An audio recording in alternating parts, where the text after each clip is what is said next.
جو اللہ پر ایمان لایا اور آخرت کے دن پر ایمان لایا. یہ جوڑ کر کے کئی جگہوں پر آیتیں آئی ہیں اور احادیث میں بھی اس طرح کی باتیں آئی ہیں. اللہ پر ایمان لانا اور قیامت کے دن پر ایمان لانا. اس سے آپ اندازہ کر سکتے ہیں کہ مسلمان کے لیے آخرت پر ایمان رکھنا کتنا اہم ہے. اللہ پر تو ایمان رکھتا ہے، یقین رکھتا ہے، لیکن اگر آخرت پر وہ یقین نہیں رکھتا تو گویا کہ وہ مسلمان ہی نہیں، اس کا ایمان ہی نہیں. قیامت کے دن پر ایمان لانا یہ ہمارے بنیاد میں سے ہے، اسلام کی جڑوں میں سے ہے. سب سے پہلے تو ہر مسلمان کو اپنا عقیدہ معلوم ہونا چاہیے کہ عقیدہ کہتے کسے ہیں. میرے عزیزو، ایمان کسے کہتے ہیں؟ ایمان کیا ہے؟ آپ جب پوچھیں گے اور یا سیکھیں گے تو آپ کو پتہ چلے گا 7 چیزوں پر یقین رکھنے کا نام ایمان ہے. اور یقین دل سے رکھا جاتا ہے، یقین کا تعلق دل سے ہے. وہ 7 چیزیں کیا ہیں جس کو خود میرے آقا صلی اللہ تعالی علیہ وسلم نے ارشاد فرمایا ہے؟ اللہ پر یقین رکھنا، دوسرے اللہ کے فرشتوں پر یقین رکھنا، تیسرے اللہ کی کتابوں پر یقین رکھنا، چوتھے اللہ کے رسولوں پر، تمام نبیوں اور رسولوں پر یقین رکھنا، پانچویں قیامت کے دن پر یقین رکھنا، اور چھٹے تقدیر پر یقین رکھنا. جو کچھ بھی ہماری زندگی میں اچھا یا برا ہوگا وہ اللہ کی مرضی سے ہوگا. اور 7ویں چیز ہے مرنے کے بعد دوبارہ زندہ کیے جانے پر یقین رکھنا، جس کو ایمان مفصل بھی آپ کہتے ہیں. آمنت باللہ وملائکتہ وکتبہ ورسلہ والیوم الآخر والقدر خیرہ وشرہ من اللہ تعالی والبعث بعد الموت. یہ عربی کا میں نے ترجمہ کر دیا، جو 7 چیزیں میں نے آپ کو گنایا ہے. ایمان مفصل میں 5ویں نمبر پر جو عقیدہ ہے ہمارا وہ قیامت کے دن پر یقین رکھنا. اس میں ذرا برابر بھی کسی نے شک کیا تو اس کا ایمان ہی ختم ہو گیا. قیامت آئے گی کہ نہیں آئے گی اگر سوچتا بھی ہے، شک کرتا ہے. اسی لیے قرآن کی آیت 17ویں پارے کی میں نے تلاوت کی آپ کے سامنے، سورہ حج کی. اللہ تعالیٰ فرماتا ہے وَأَنَّ السَّاعَةَ آتِيَةٌ لَا رَيْبَ فِيهَا. قیامت آ کر رہے گی، اس میں کوئی شک نہیں. اللہ فرماتا ہے قیامت آئے گی، اس میں کوئی شک نہیں. وَأَنَّ اللَّهَ يَبْعَثُ مَن فِي الْقُبُورِ. قرآن کہتا ہے اور اللہ بے شک جتنے لوگ بھی قبروں میں ہیں سب کو دوبارہ اٹھائے گا. جو بھی قبروں میں ہیں ان سب کو اٹھایا جائے گا. یہ قیامت کے دن کا تذکرہ قرآن پاک میں بیشتر مقامات پر ہے. میں اپنی بساط کے مطابق ہی عرض کروں 30 پاروں میں قرآن کے کوئی پارہ ایسا نہیں جو قیامت کے ذکر سے خالی ہو. کوئی پارہ نہیں ہے.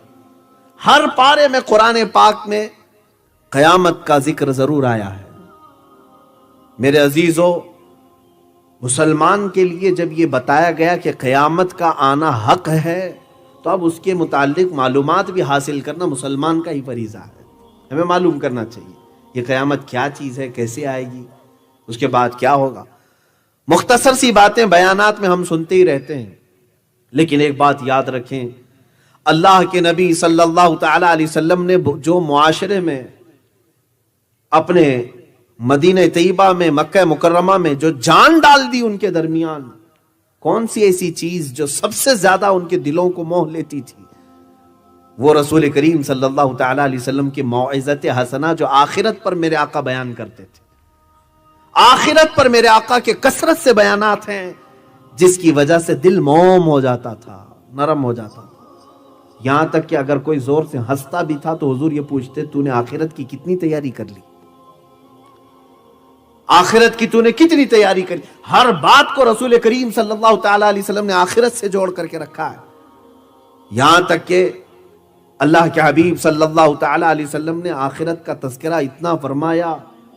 میں آپ کو ایک بات چیلنج کے ساتھ کہہ دوں، اگر ہمارے اسلامی عقیدے میں قیامت کا ذکر نکال دو تو اسلام پورا کھوکھلا ہو جائے گا، ختم ہو جائے گا. کیوں جانتے ہیں؟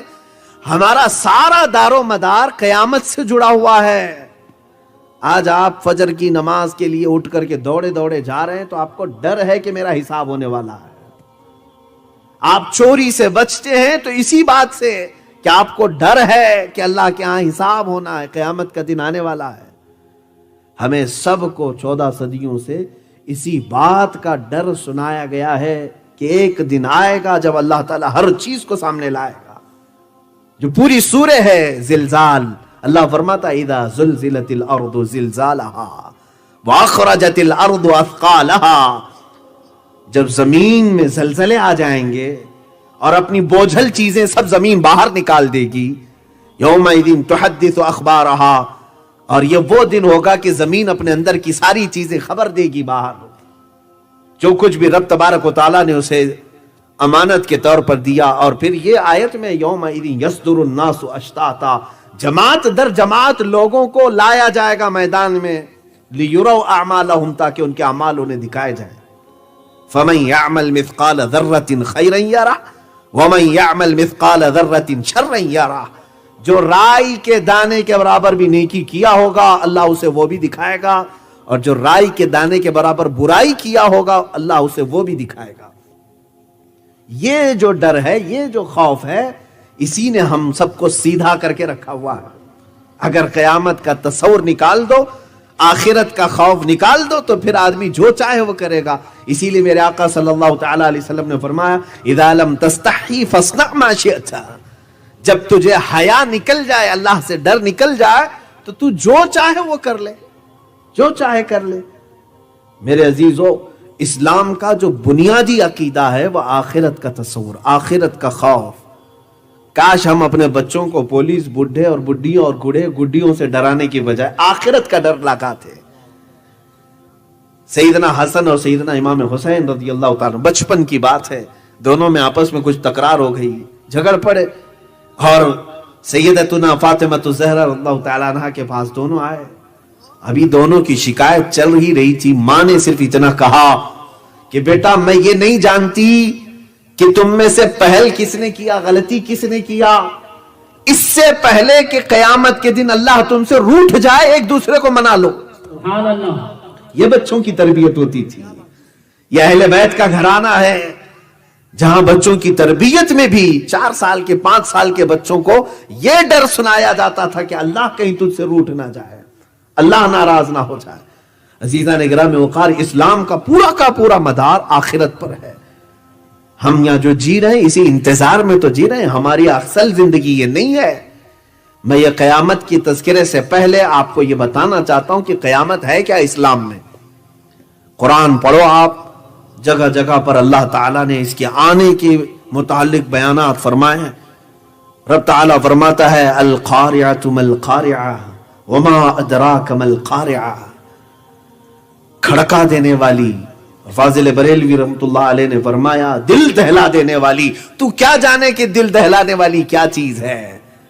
یوم یکون الناس کالفراش المبثوث، یہ وہ دن ہوگا جب ہر جگہ سے کھڑک کی آواز آئے گی، کھڑکانے والی آواز آئی. یہ وہ دن ہوگا جب لوگ ٹوٹے پتنگوں کی طرح ادھر ادھر بکھرے ہوں گے. وَتَكُونُ الْجِبَالُ كَالْعِهْنِ الْمَنْفُوشِ، اور بڑے بڑے پہاڑ روئی کے پھائے کی طرح اڑ رہے ہوں گے. یہ وہ دن ہوگا. رب تبارک و تعالیٰ نے فرمایا قیامت کے دن کے متعلق، قیامت کے کئی نام آئے ہیں قرآن میں. یوم القیامہ ہے، اور اللہ رب العزت نے قسم یاد فرمائی لا اقسم بیوم القیامہ، قسم ہے قیامت کے دن کی. اور پھر اللہ تعالیٰ یہ فرماتا ہے ایحسب ان لن نجمع، ایحسب الانسان ان لن نجمع عظامہ، انسان کیا یہ سوچ کر کے بیٹھا ہے کہ ہم اس کی ہڈیاں نہیں جما سکیں گے، ہم اس کی ہڈیاں نہیں جمائیں گے.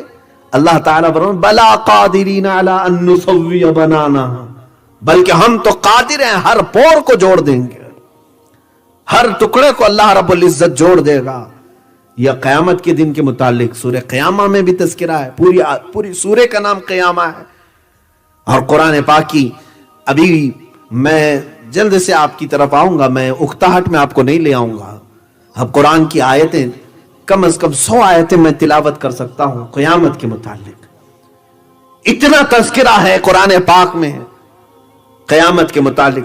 ارے جو نماز آپ پڑھتے ہو شروع میں ہی مجھے بتاؤ کوئی رکعت آپ کی سورہ فاتحہ سے خالی ہوتی ہے؟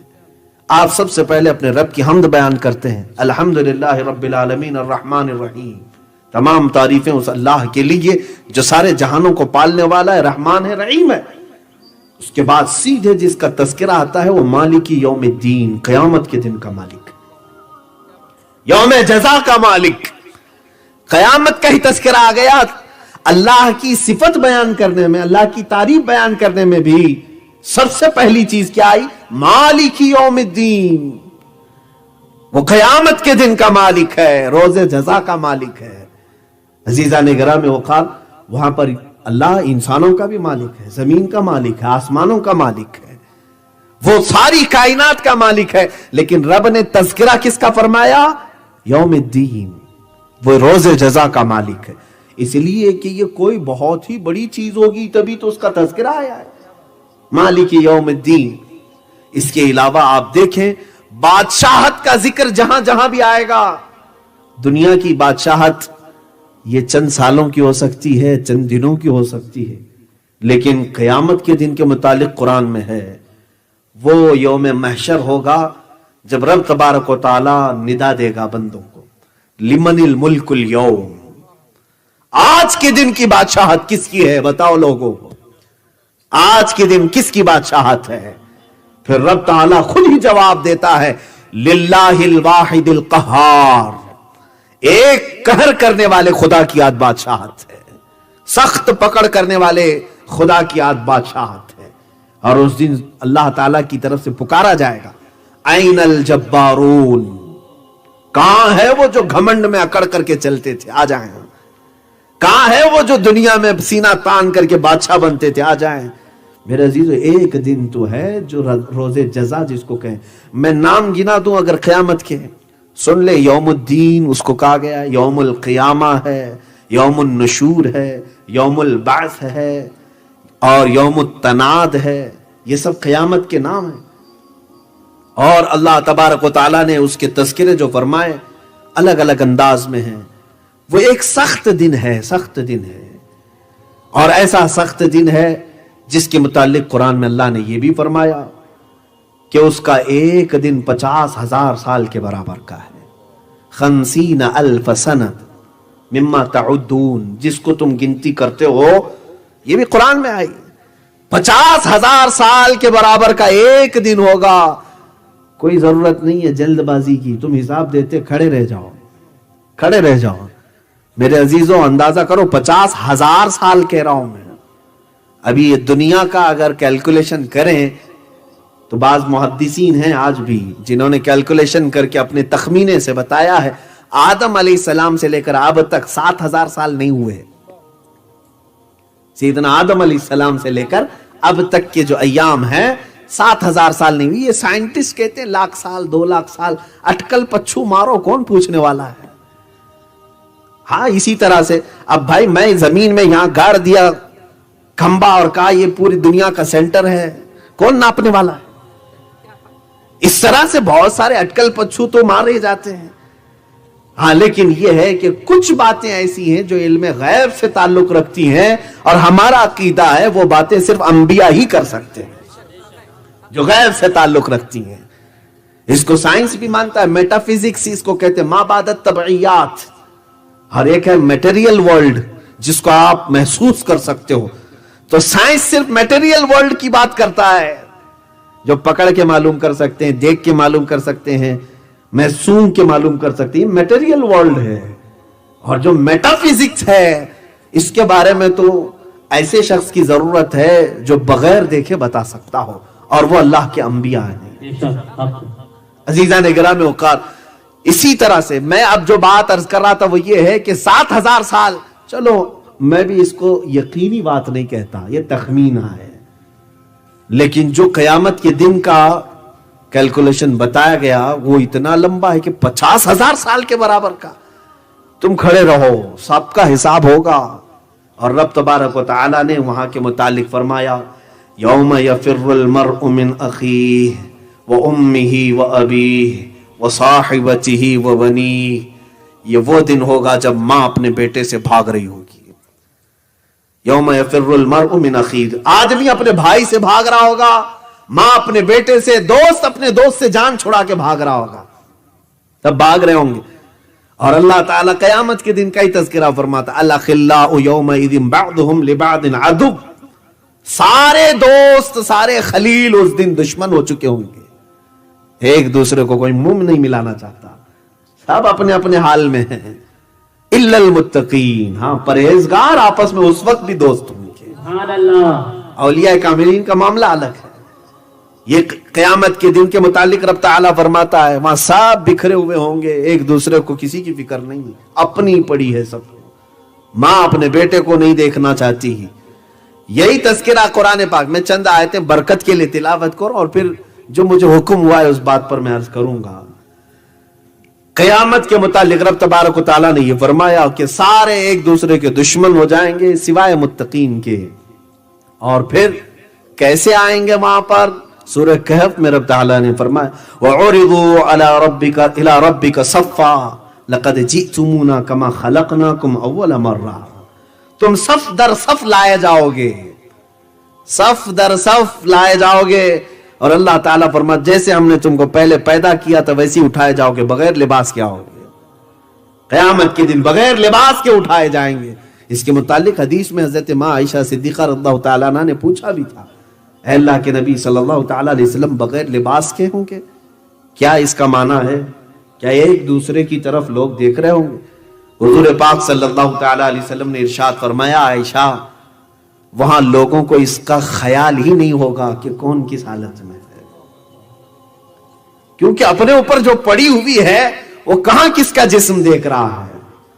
عزیزان گرامی وقار، یہ قیامت کے متعلق رب تعالیٰ نے پھر فرمایا کلا اذا دکت الارض دکا دکا وجاء ربک والملک صفا صفا، جب زمین پوری ہلا دی جائے گی اور اللہ کے فرشتے بھی تھر تھر کانپ رہے ہوں گے اور وہ صف کے صف لگا کر کھڑے ہو چکے ہوں گے، اور پھر قرآن میں اللہ تعالیٰ فرماتا ہے وَنُفِخَ فَإِذَا نُفِخَ فِي الصُّورِ نَفْخَةٌ وَاحِدَةٌ، جب پہلی پھونک ماری جائے گی، یہ سور کے بارے میں ہے، وَحُمِلَتِ الْأَرْضُ وَالْجِبَالُ، اور اللہ تبارک و تعالیٰ زمین کو پہاڑوں کو الٹ پلٹ کر دے گا۔ قرآن کی آیتیں میں صرف برکت کے لیے پڑھ رہا ہوں۔ اِذَا الشَّمْسُ كُوِّرَتْ وَإِذَا النُّجُومُ انْكَدَرَتْ، رب تعالیٰ فرماتا ہے جب سورج پھٹ جائے گا اور تارے بکھیر دیے جائیں گے، اور اللہ تعالیٰ فرماتا ہے اِذَا السَّمَاءُ انْفَطَرَتْ، آسمان پھاڑ دیا جائے گا، آسمان پھاڑ دیا جائے گا، یہاں تک کہ سورج پھٹ کر کے انگارے اگل رہا ہوگا، جو بھی ہوگا، زمین اٹھا دی جائے گی، پہاڑ بکھیر دیے جائیں گے۔ یہ تمام معاملات قیامت کے ہیں کہ کس طرح آنے والی ہے۔ دل دہلا دینے والی جو بات آئی اس پر میں نے یہ تفسیر عرض کیا۔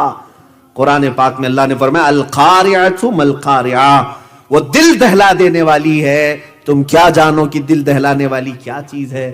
میرے عزیزو، اتنی باتیں جو میں نے عرض کیا، یہاں ایک پٹاخہ اڑے تو کتنوں کا دل دھڑکتا ہے، وہ قیامت کے سور پھونکے جائیں تو نہ جانے کیا کیا ہوگا، کیسے کیسے دل دہلیں گے۔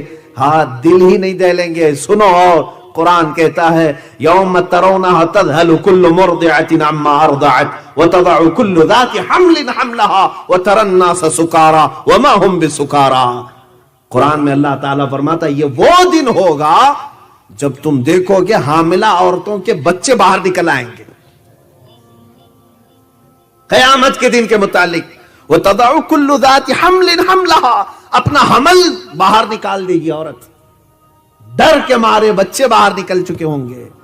اب اندازہ کرو دلوں کا حال کیا ہو چکا ہوگا۔ یہ قیامت ہے، قیامت آنے والی ہے۔ اقتربت الساعة وانشق القمر، سورہ قمر میں اللہ نے فرمایا قیامت بہت قریب آ گئی، چاند پھٹ گیا۔ اور 17ویں پارے میں رب تعالیٰ نے شروع میں یہ فرمایا اقترب للناس حسابهم وهم في غفلة معرضون، لوگوں کے لیے اللہ تعالیٰ فرماتا ہے قیامت قریب آ گئی اور لوگ ابھی بھی غفلت میں ہیں، ابھی بھی غفلت میں سوئے ہوئے ہیں۔ عزیزان گرامی وقار، یہ آیات بینات ہیں قرآن عظیم کی، جس میں رب تبارک و تعالیٰ نے قیامت کو یقینی طور پر بیان فرمایا، یقین کے ساتھ چالا قیامت آنی ہے۔ اب یہ جب ہمارا عقیدہ بنا تو اب ہم آتے ہیں کہ قیامت کب آئے گی، قیامت کب آئے گی۔ یہ علم تو ایسا ہے جس کو اللہ نے اپنے پاس سیکیور رکھا، محفوظ رکھا۔ قرآن کی آیت تو یہی بتاتی ہے ان اللہ عنده علم الساعۃ، بے شک اللہ کے نزدیک اس کا علم ہے، لیکن اللہ نے یہ نہیں فرمایا کہ میں یہ علم کسی کو دوں گا بھی نہیں، یہ نہیں فرمایا. ہاں اللہ کے پاس ہے اس کا علم، لیکن وہ اپنی عطا سے چاہے تو اپنے رسول کو بھی دے سکتا ہے. یہ مسئلہ حل ہو گیا. کسی کے ذہن میں یہ بات نہ رہے کہ رسول کو معلوم نہیں تھا. ہاں ہم یہ کہیں گے ذاتی طور پر اللہ کے سوا کسی رسول کسی نبی کو نہیں معلوم، لیکن رب کے بتانے سے جس رسول کو بھی چاہے علم ہو جائے گا. کیونکہ اسی آیت میں اللہ نے 5 چیزوں کا ذکر فرمایا. 5 چیزیں ایسی ہیں جس کا علم کسی کو نہیں. 21ویں پارے کی آیت ہے یہ. اللہ تعالیٰ فرماتا ہے ان اللہ عنده علم الساعۃ وینزل الغیث ویعلم ما فی الارحام وما تدری نفس ماذا تکسب غدا وما تدری نفس بأی ارض تموت. اللہ فرماتا ہے کوئی نہیں جانتا بارش کب ہوگی. قیامت کا علم اللہ کے پاس ہے، بارش کب ہوگی. ویعلم ما فی الارحام، ماں کے پیٹ میں کیا ہے یہ کسی کو نہیں معلوم. کل کیا ہونے والا ہے یہ کسی کو نہیں معلوم. کون کس زمین پہ مرنے والا ہے یہ کسی کو نہیں معلوم. یہ 5 چیزیں اللہ تعالیٰ نے فرمایا. لیکن آپ کو معلوم ہے کہ ان 5 چیزوں کا علم دوسروں نے بھی بتایا ہے. حضور اکرم صلی اللہ تعالیٰ علیہ وسلم نے جنگ بدر میں خود خط کھینچ کر کے بتایا ہے کہ کل یہاں ابو جہل مرے گا. تو حضور صلی اللہ تعالیٰ علیہ وسلم نے فرمایا. تو یہاں کیا کہو گے؟ اللہ تو فرما رہا ہے اللہ کے سوا کسی کو نہیں معلوم کون کہاں مرے گا. رسول کیسے بتا رہے ہیں؟ وہاں ہم یہی کہیں گے رسول اپنے سے نہیں بتا رہے، اللہ کی عطا سے بتا رہے ہیں. رب تبارک و تعالیٰ نے انہیں بیان فرمایا تو وہ جانتے ہیں. اسی طرح ماں کے پیٹ میں کیا ہے کوئی نہیں جانتا، جبکہ آج سائنس اتنی ترقی کر چکا ہے ڈاکٹر بھی بتا سکتا ہے. تو یہ علم اللہ کی طرف سے دیا ہوا علم ہے. اگر اللہ نہیں چاہتا تو یہ علم کبھی کسی کو نہیں ملتا. ہاں تو یہ علم کے ذریعے سے اللہ کی عطا سے کوئی جان سکتا ہے. بہرحال اب مسئلہ یہ ہے کہ جس حدیث کو لے کر کے یہ معاملات آئے کہ حضور کو بھی نہیں معلوم، اسی حدیث سے میں اپنی گفتگو کا آغاز کرتا ہوں. ایک بار صحابہ اکرام رضوان اللہ تعالی علیہ مجمعین بیٹھے ہوئے تھے رسول پاک صلی اللہ علیہ وسلم کے پاس. یہ حضرت عمر فاروق رضی اللہ تعالیٰ عنہ سے مروی حدیث ہے اور مسلم شریف میں بھی ہے، بخاری شریف میں بھی ہے. حضور اکرم صلی اللہ تعالیٰ علیہ وسلم بیٹھے ہوئے صحابہ کے ساتھ فرماتے ہیں صحابہ کہ اچانک ایک آدمی ہمارے درمیان آیا اور محفل میں حضور کے بالکل سامنے آ کر بیٹھ گیا، یہاں تک کہ اپنے گھٹنے حضور کے گھٹنے سے ملا لیا. اتنا قریب ہو کر بیٹھ گیا اور آتے ہی سوال کرنے لگا. وہ صحابہ کہتے ہیں، حضرت عمر خود کہتے ہیں ہم میں سے اس کو کوئی نہیں پہچانتا تھا، وہ مدینے کا بھی نہیں دکھ رہا تھا، اور اگر باہر سے آیا ہے تو سفر کے آثار بھی اس کے چہرے پر نہیں تھے. گھوڑے پر آیا ہو تو دھول میں اٹا چہرہ لے کر کپڑوں پر گرد و غبار کے آثار ہوتے، وہ بھی نہیں دکھ رہا تھا. تو ہم تعجب میں تھے. بہرحال خاموش بیٹھے رہے. محفل میں آنے والے اس شخص نے پہلا سوال کیا، مل ایمان، ایمان کسے کہتے ہیں؟ میرے آقا صلی اللہ علیہ وسلم نے جواب دیا، میں نے ابھی شروع میں ہی بیان کر دیا ہے، 7 چیزوں پر یقین رکھنے کا نام ایمان ہے. آپ صلی اللہ تعالیٰ علیہ وسلم نے فرمایا اللہ پر ایمان لانا، فرشتوں پر، رسولوں پر، اس کی کتابوں پر، قیامت کے دن پر، تقدیر پر، اور مرنے کے بعد دوبارہ اٹھائے جانے پر ایمان لانا، یقین رکھنا، اس کا نام ایمان ہے. تو اس شخص نے کیا کہا؟ صدقت یا محمد، اے محمد صلی اللہ علیہ وسلم آپ نے بالکل سچ کہا ہے. صحابہ کہتے ہیں ہم تعجب میں تھے، خود ہی سوال بھی کر رہا ہے، خود ہی تصدیق بھی کر رہا ہے. اس کے بعد دوسرا سوال اس نے کیا، مل اسلام، اسلام کیا ہے؟ میرے آقا صلی اللہ تعالیٰ علیہ وسلم نے فرمایا کہ تم گواہی دو اس بات کی کہ اللہ کے سوا کوئی معبود نہیں اور اللہ محمد صلی اللہ علیہ وسلم اللہ کے رسول ہیں. نماز پڑھو، زکوٰۃ دو، روزے رکھو اور حج کرو. اور پھر تیسری مرتبہ اس نے سوال کیا، مل احسان، احسان کیا ہے؟ میرے آقا صلی اللہ علیہ وسلم نے فرمایا تم عبادت اللہ کی ایسی کرو جیسے کہ تم اسے دیکھ رہے ہو، اور اگر یہ نہ کر سکو تو ایسی عبادت کرو کہ اللہ تمہیں دیکھ رہا ہے.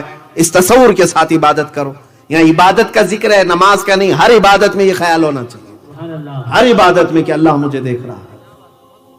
اب 3 سوالات یہ ہو گئے، یہ بیسک تھی. یہ پورا ایمان، اسلام، احسان، تینوں چیزیں آ گئی اس کے اندر. اور یہی 3 ہی پر اگر تم اکتفا کر لیے تو کامل مسلمان بن کر کے دنیا سے جاؤ. ایمان کو سمجھ لیں، اسلام کو سمجھ لیں اور احسان کو سمجھ لیں. لیکن 4تھے نمبر پر اس سائل نے، سوال کرنے والے نے ایک اور سوال کیا، متی الساعۃ، قیامت کب آئے گی؟ یہی ایک معرکۃ الآراء سوال ہے. آپ صلی اللہ تعالی علیہ وسلم نے اس کے جواب میں جو فرمایا، بعض لوگ اس کو ہیرا پھیری کر کے ترجمے کرتے ہیں. مل مسئول اعلم منہا بالسائل. حضور اکرم صلی اللہ تعالی علیہ وسلم نے فرمایا مجھ سے تم پوچھے ہو اور تم پوچھنے والے. سائل وہ ہے اور میں پوچھا گیا ہوں، مسئول میں ہوں، سائل تم ہو. تو فرمایا سائل کو جتنا اس بارے میں معلوم ہے مسئول کو بھی اتنا علم ہے. اس کا یہ ترجمہ ہو سکتا ہے. یہاں بعض لوگ یہ کہتے ہیں کہ سائل سے زیادہ مسئول کو معلوم نہیں ہے، زیادہ جانتا نہیں. بہرحال یہ گتھی سلجھے گی آگے کی بحث سے. تو اب سوال کرنے والے نے پھر اس کے بعد یہ 4 سوال کر لیے. تو اب میرے آقا صلی اللہ تعالی علیہ وسلم نے آگے یہ فرمایا قیامت کب آئے گی وہ چھوڑ دو، ایگزیکٹ ڈیٹ پرٹیکولر جو کوئی وقت ہو یہ چھوڑ دو، اس کے آنے سے پہلے کیا کیا ہوگا وہ میں بتاتا ہوں. یہ ہمارا آج کا ٹاپک بھی ہے. حضور اکرم صلی اللہ تعالی علیہ وسلم نے فرمایا ان تلد الامۃ ربتها وان ترى الحفاة. حضور اکرم صلی اللہ تعالی علیہ وسلم نے فرمایا یتطاولون فی البنیان. تم دیکھو گے کہ ماں اپنے سردار کو جن رہی ہوگی، یعنی بیٹا ماں باپ پر حکومت کر رہا ہوگا. وہ آ چکا دن. اور میرے آقا صلی اللہ علیہ وسلم نے اپنی نشانیاں بتانا شروع فرما دی. تم دیکھو کہ ننگے پیر چرواہے کم ذات کے لوگ بڑی بڑی عمارتوں پر فخر کر رہے ہوں گے.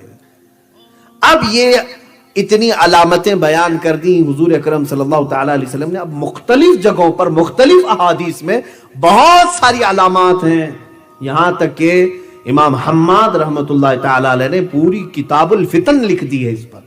کتاب الفتن علامات الساعہ نام سے پوری کتابیں آ گئی کہ قیامت کی نشانیاں کیا کیا ہیں.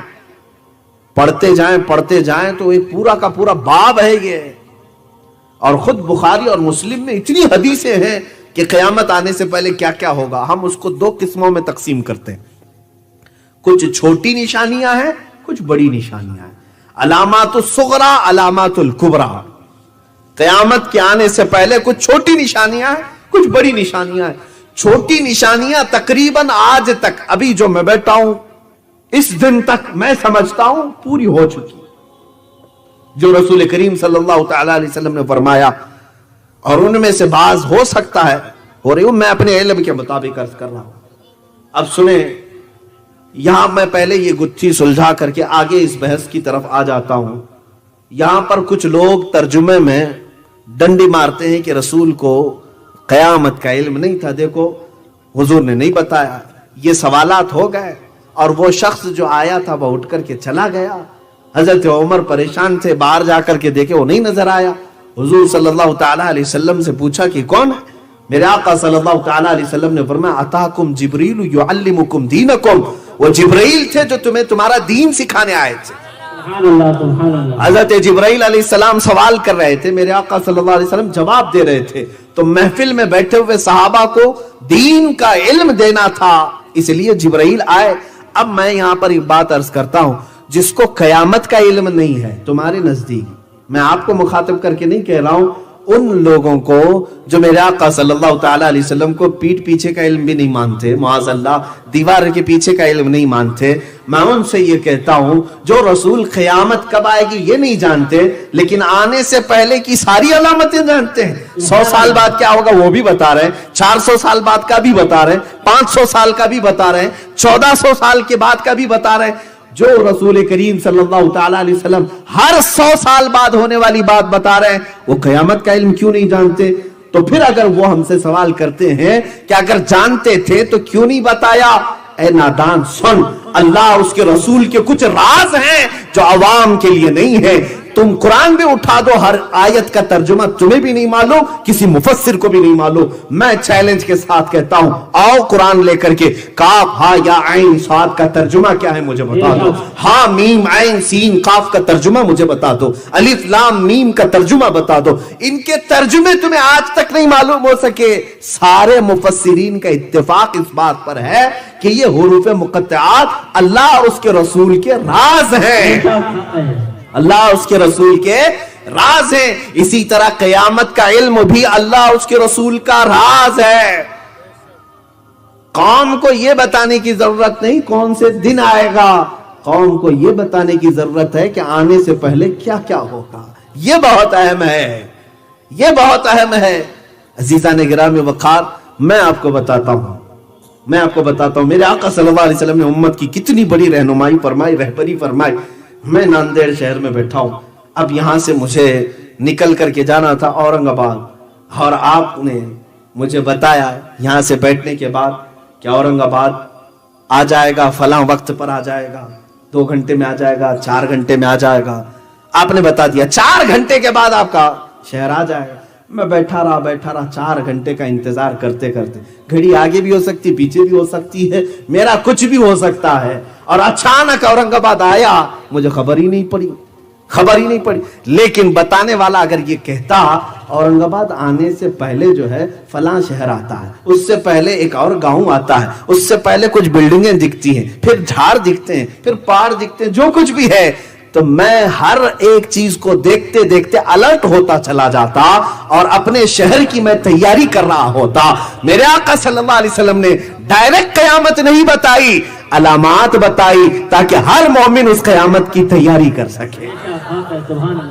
حضور اکرم صلی اللہ علیہ وسلم نے تیاری کرانا چاہا، اس لیے تو ہمیں علامات بتائے. اب سنو، اللہ کے حبیب صلی اللہ تعالی علیہ وسلم نے جو فرمایا ان چھوٹی نشانیوں میں سے وہ بڑی دردناک بھی ہیں اور ہمارے لیے بعض تو عبرت کے لیے بھی ہیں. عزیزان گرامی، حضور اکرم صلی اللہ تعالی علیہ وسلم ارشاد فرماتے ہیں تم دیکھو گے ماں باپ کی نافرمانی کثرت سے ہونے لگے گی، اور یہ ہو رہی ہے، ہوتی رہے گی. یہاں تک کہ صحابہ اکرام ان باتوں پر تعجب کرتے تھے. اللہ کے حبیب صلی اللہ تعالی علیہ وسلم کی بعض احادیث یہ بھی ہیں کہ قتل بڑھ جائے گا، حرج بڑھ جائے گا. حرج کہتے ہیں قتل کو، حضور اکرم کی حدیث میں کہ حرج بڑھ جائے گا، قتل بہت زیادہ ہوگا. صحابہ نے پوچھا قتل تو اس زمانے میں بھی ہوتا ہے، جنگیں بہت ہوتی ہیں. اللہ کے نبی صلی اللہ تعالی علیہ وسلم نے ارشاد فرمایا نہیں، یہ قتل الگ ہے. اس قتل کی بات کر رہا ہوں جب بھائی اپنے بھائی کی گردن مارنے کے لیے بے تاب رہے گا، یہاں تک کہ لوگ صرف اپنی بھوک مٹانے کے لیے انسانوں کا گوشت ٹکڑے کریں گے. قتل بڑھ جائے گا. اور آپ کو اگر میں بتاؤں تو حضور اکرم صلی اللہ تعالی علیہ وسلم کی اس پیشن گوئی کے مطابق میں سمجھتا ہوں ورلڈ وار فرسٹ اور ورلڈ وار 2 میں، سیکنڈ میں جتنی جانیں گئیں پوری دنیا کی تاریخ میں اتنی جانیں کبھی نہیں گئی ہیں. فرسٹ ورلڈ وار میں 2 کروڑ لوگ مرے ہیں، تقریباً 20 ملین. اور سیکنڈ ورلڈ وار میں 50 ملین لوگوں کی جانیں گئی ہیں، 5 کروڑ کے قریب لوگ مرے. میرے عزیز، یہ عام لوگ نہیں، جانے جانا. اور اس طرح سے کہ لوگ جو ہے اب موت کا لوگوں کو احساس بھی نہیں ہوتا. ایسے لگتا ہے جیسے چونٹی مر گئی، مچھر مر گیا، مکھی مر گئی. پہلے کسی کی موت پر سارے لوگ کان کھڑے کرتے تھے اور احساس ہوتا تھا، اس کے لیے تعزیتیں ہوتی تھی. اب بغل میں مر کے چلا گیا، لوگ دوسرے دن بھول گئے، اپنے معمول پر آ گئے. موت بھی عام ہوگی، قتل بھی عام ہوگا. رسول کریم صلی اللہ تعالی علیہ وسلم کی حدیث میں یہ بھی ہے گانے باجے کی کثرت ہو جائے گی. گانے بازی کی کثرت آج آپ نہیں دیکھتے. شاید یہ میوزک ورلڈ اس زمانے کا سب سے زیادہ ٹاپ پر جا چکا ہوگا. بلکہ پہلے کے دور میں اگر کوئی گانے والا محفل میں آتا تو منہ چھپاتا رہتا، لوگ اس کو تانا دیتے. جیسے طوائف آ گئی ہو، مخنث آ گئے ہو تو لوگ اس سے چڑھتے تھے اور دکھا دکھا کر کہتے ہیں، آج بھی کہتے ہوں گے، ارے یہ بازاری عورت ہے، یہ طوائف ہے، فلاں ہے. تو پہلے گانے والے کو اس طرح سے لوگ دیکھتے تھے. ارے آج تو فیشن ہے، سٹار ہے. جو جتنا گا لیا، ناچ لیا، وہ لوگوں میں سنگر اور pop singer, top singer, star singer جو بھی بنتے چلے گئے. گانا آج کا فیشن ہو گیا اور لوگ اس پر اپنے آپ کو فخر محسوس کرنے لگے. یہی میرے آقا صلی اللہ تعالی علیہ وسلم نے فرمایا کہ لوگ گناہوں کو نیکیاں سمجھ کر کرنے لگے. ایک حدیث ہے کتاب الفتن میں، امام محمد نے لکھا ہے، فرماتے ہیں ایک وقت ایسا آئے گا اے مومنو کہ لوگ تمہیں ایمان کا تانا ایسے دیں گے جیسے زانی کو تانا دیا جاتا ہے. یہ کہیں گے انکا مؤمن، انکا امرؤ فیک ایمان، اے یہ دیکھو یہ آدمی ہے، اس کے پاس ایمان ہے. تانا دے کر کے لوگ کہیں گے. ایک وقت یہ آئے گا، حضور اکرم صلی اللہ تعالی علیہ وسلم نے فرمایا ایمان پر قائم رہنے کی سختی بھی بتائی کہ بہت سخت ہو جائے گا ان کے لیے، بہت سخت ہو جائے گا۔ اب یہ ماں باپ کی نافرمانی، گانے باجے کی کثرت، یہاں تک کہ حضور اکرم صلی اللہ تعالی علیہ وسلم کی حدیث ہے، فرماتے ہیں تم دیکھو گے کہ زنا اتنی کثرت سے ہوگا کہ جیسے گدھے اور کتے راستوں پر جوڑا کھاتے ہیں، انسان بھی اس طرح سے کرنے لگ جائیں گے، یعنی کھلے عام زنا ہوگا، لوگ سڑکوں پر اور راستوں پر اس طرح جوڑے کھاتے ہوں گے۔ یہ ابھی جو میٹروپولیٹن سٹیز ہیں، بڑی بڑی سٹیز ہیں، وہاں پر تو یہ عام سی بات ہے، ممبئی ہو، دلی ہو، گوا ہو، یہ سب سٹیز میں ہو سکتا ہے کہ آپ کے ہاں اقدار اور روایات کی پاسداری کی جاتی ہو، آج بھی بچیاں محفوظ ہوں، لیکن اب یورپین کلچر تو بہت دور کی بات ہے، انڈین کلچر میں بھی یہ ساری چیزیں آ گئی، ایک دوسرے سے چپک جانا، سب کے سامنے معاذ اللہ رب العالمین لوگوں کے خواہشات کو بھڑکانا، یہ کثرت سے ہو گیا ہے۔ اچھا، حدیث کے مطابق میرے آقا صلی اللہ تعالی علیہ وسلم نے جو فرمایا کہ زنا عام ہوگا اور راستوں پر ہوگا، میرے عزیزو اگر آپ کھلے عام راستوں پر نہیں بھی دیکھ رہے ہوں گے، ہر نوجوان کے ہاتھ میں انٹرنیٹ دے کر کے انہوں نے فل یہ تمام ننگی صورتیں اور ننگی تصویریں پہنچا دی ہیں۔ آج یہ پورنوگرافی کثرت سے دیکھی جاتی ہے، دنیا کی سب سے زیادہ یوزفل ویب سائٹس پورنوگرافی ہے، بے حیائی کی تصویریں دیکھنا، بلیو فلم دیکھنا، پوری دنیا میں اس کا سب سے زیادہ ڈیمانڈ ہے۔ میں ابھی لاک ڈاؤن کی بات بتا رہا ہوں، لاک ڈاؤن کے درمیان شروع کا مہینہ ہوگا شاید، غالباً اپریل یا مئی میں میرے پاس رپورٹ تھی، میں نے دیکھا، حیرت ہو گئی، پوری دنیا میں سب سے زیادہ لاک ڈاؤن میں لوگ کس میں اپنا وقت بتائیں تو رپورٹ کے مطابق پورنوگرافی میں۔ انٹرنیٹ جو یوز ہوا 90% پورنوگرافی پر یوز ہوا، 10% باقی کاموں کے لیے استعمال ہوا۔ 90%۔ عزیزان گرامی، لاکھوں بلین اور لاکھوں ڈالر اس میں خرچ کیے جاتے ہیں، گندی تصویریں اور گندی فلمیں تمہارے گھروں تک پہنچانے کے لیے۔ اور قرآن نے بھی یہ فرمایا بل یرید الانسان لیفجر امامہ، انسان یہ چاہتا ہے کہ وہ سامنے بے حیائی دیکھے ہے، انسانوں کی طبیعت ہے یہ اس طرح سے بے حیائی اور عیاشی دیکھنے کا متلاشی بھی رہتا ہے، تجسس رہتا ہے اس کو۔ اور وہ زمانہ آ جائے گا زنا کثرت سے اور عام ہو جائے گا۔ عزیزان گرامی وقار، اب تو یہ پاس و لحاظ بھی نہیں رکھا جاتا اسلامی شریعت کے مطابق، لوگ اب طلاق کے اس معاملے میں اتنے ہلکے ہو گئے ہیں، بہت سارے مسلمان طلاق کو گالی سمجھ کر کے اپنی عورت کو دے دیتے ہیں، اس کے بعد پھر اس کے ساتھ زندگی گزارتے ہیں، جو کہ ہر رات وہ اپنی عورت کے ساتھ زنا کرتا ہے۔ طلاق مکمل ہو گئی، اگر 3 طلاقیں، اس کے بعد اس کے لیے وہ عورت اجنبی، اور اگر اس کے ساتھ وہ رہتا ہے تو وہ زنا کر رہا ہے۔ یہ بھی عام حالات میں اب پائے جا رہے ہیں۔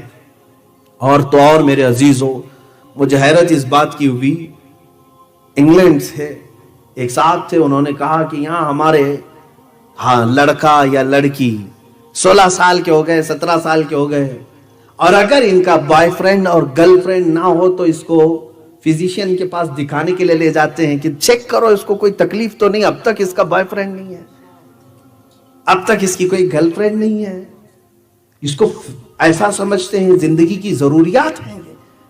عزیزان گرامی وقار، ہم اس ڈگر پر آ چکے ہیں جہاں ہم جانوروں کی طرح زندگی گزارے جائیں گے۔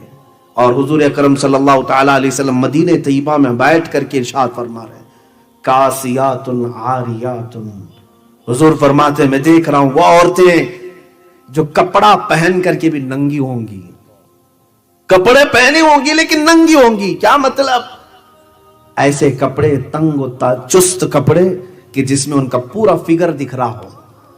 یہ آج رواج ہے، یہ عام رواج ہے۔ میں اور فحاشاؤں کی بات نہیں کر رہا ہوں، مسلمان گھروں کی بچیوں کی بھی بات کر رہا ہوں۔ عورتیں ہماری بھی اس بات کو پسند کرنے لگ گئیں کہ جسم جتنا دکھایا جائے اتنا اچھا ہے۔ معاذ اللہ رب العالمین، حدیث پاک میں میرے آقا صلی اللہ تعالی علیہ وسلم فرماتے ہیں میں نے جہنم میں کثرت سے عورتوں کو دیکھا ہے، سب سے زیادہ عورتوں کو دیکھا ہے۔ ایک حدیث میں یہ اللہ کے حبیب فرماتے ہیں ایک عورت کو میں نے دیکھا کہ اس کو پستانوں سے لٹکایا گیا ہے اور فرشتے اس کو عذاب اس قدر سختی سے دے رہے ہیں کہ اس کے پیٹ سے اس کی انتڑیاں اس کے پیٹ کے مقام سے باہر نکلی ہوئی ہیں اور اسے لٹکایا گیا ہے. تو حضور اکرم صلی اللہ تعالیٰ علیہ وسلم نے وجہ بیان فرمائی، یہ وہ عورت ہے جو اپنا جسم کی نمائش کو پسند کرتی تھی اور اسے اس عذاب میں گرفتار کیا گیا تھا. آج وہ کثرت سے بے حیائی رواج پکڑ گئی. آپ دیکھتے ہیں ہماری بچیوں کی بھی مارکیٹ میں ایسے لباس آ گئے جس میں ہاف لباس ہیں. چھوٹی سی بچیاں، آپ سمجھتے ہوں گے ان کو پردہ تھوڑی نہ فرض ہے ابھی، لیکن میرے عزیزو دشمن بہت پہلے سے پلان کر رہا ہے، بہت پہلے سے تمہیں بے حیا بنانا چاہتا ہے کہ چھوٹی سی بچیوں کو ایسے کپڑے پہناؤ کہ جوان ہونے تک ان کو اپنے لباس کا خیال نہ رہے، یہ ہر ننگا پن کو بھی قبول کر لیں.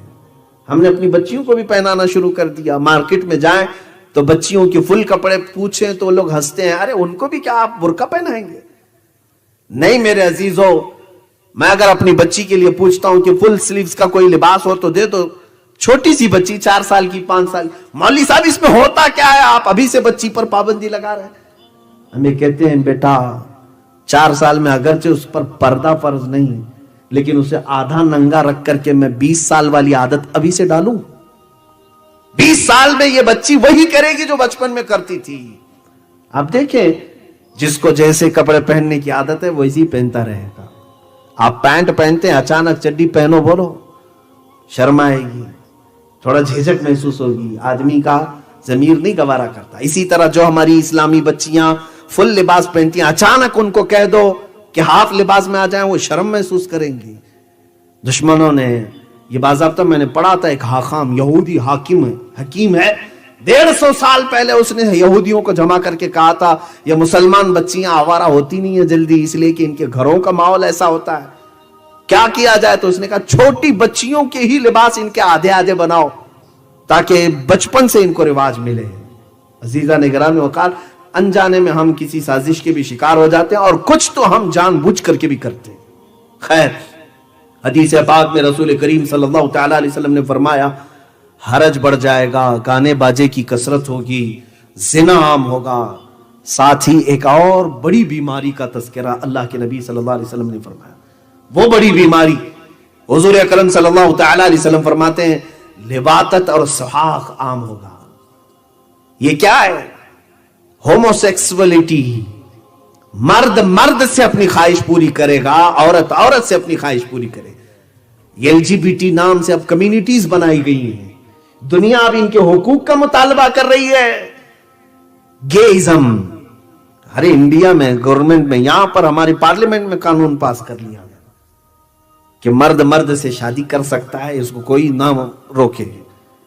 آج یہ مغربی دنیا اس کو سمجھتی ہے کہ ہم پوش ہیں، بہت زیادہ پوش ہیں. ارے جانور بھی نہیں کرتے یہ حرکتیں، تم کون سے پوش ہو؟ مرد مرد سے اپنی خواہش پوری کرے، گےازم، اس کو لواطت کہتے.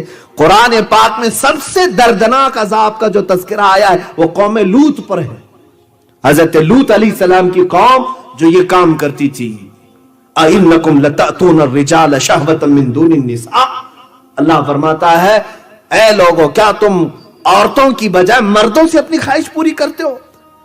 قرآن میں اللہ نے ان کے اوپر عذاب جو نازل کیا اس کا تذکرہ ہے. وَأَمْطَرْنَا عَلَيْهِمْ حِجَارَةً مِّن سِجِّيلٍ. ہم نے ان پر نوکیلے پتھروں کو بارش کے طور پر برسایا. اور پھر کیا کیا اللہ نے ان کے ساتھ؟ فَجَعَلْنَا عَالِيَهَا سَافِلَهَا. ہم نے ان کے اوپر کی زمین کو پلٹ کر کے نیچے کر دیا. اٹھا دی گئی تھی زمین اور پلٹ دی گئی تھی. یہ قوم لوط ہے، قوم سدوم بھی اس کو کہتے ہیں. یہ جارڈن کی سرزمین پر میں خود گیا تھا پچھلے سال، جہاں حضرت لوط علیہ السلام کا مقام ہے. لوگوں نے وہاں کے رہائشیوں نے بتایا، میں تقریباً 100 کلومیٹر چلتا رہا گاڑی میں، جس طرف دیکھو کالے کالے بڑے بڑے پتھر پڑے ہوئے ہیں، کہیں پر بھی نہ ایک درخت دکھے گا نہ پہاڑ دکھے گا، بڑے بڑے کالے کالے پتھر ہیں. جارڈن کی سرزمین، واللہ عالم کون سے پتھر ہیں، لیکن تذکرہ قرآن پاک میں ہے کہ ہم نے پتھروں کی بارش کی، نوکیلے پتھر. اور وہ قوم لوط کو ہمیشہ کے لیے ہلاک کر دیا رب تعالیٰ نے. وہ لواطت کی بیماری دوبارہ اس وقت آئے گی اور قیامت کے قریب میرے آقا نے فرمایا یہ کثرت سے بڑھ جائے گی. یہ LGBT کہتے ہیں، گےازم